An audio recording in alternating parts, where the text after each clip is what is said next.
تەوی ئێریشên dewleta Tirka da girker û dorpêça li ser herêma Bakur û Rojhilatê Sûriyeyê rêveberiya Xweser ji bo belavkirina aştiyê û pêkanîna pêdiviyên welatiyan her tim di nava Xebatê de ye. Di wê çarçoveyê de şaredariya gel a bajarê Hesekê bi xebateke birêkûpêk avakirina Pira Dûlab el Ewês û Rêya Umran berdewam dike. Rêveberê Komîteya Çavdêriyê Ehmed Abdulrahîm diyar kir ku lêçûna projeyê $329,000 أمريكية. طبعا مدة المشروع 240 يوم. دما جبجي كرن و بداوي كرنا في بروجه د سدو 40 روزن. مجديرو کا 5 طباقي و دز به بروجه كريا. بروجه ريا كودكيجه عمران پرا دولاب العويس و چارخاريا نشوا ما 15 جوت مه دست بكر.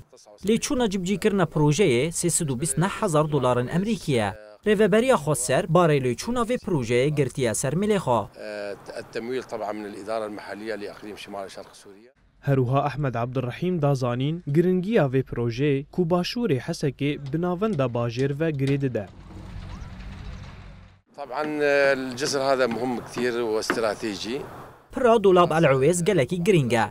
پشتیلیکولین و فی صفانی آهرما باکور و جلات سوریه و شیورا اندزیارن ريفبريا خوسر دست به پروژه هات کرن.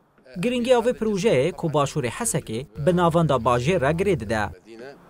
ويخفف العبء على جسر البيروتي. شارداريا قل أباجاري حسكي بريا بروجيا آفاكرنا دولاب العويس وريا عمران ريا دنافبرا چرخريا جودي و چيا رصاص ده بگشتي چكساس كر.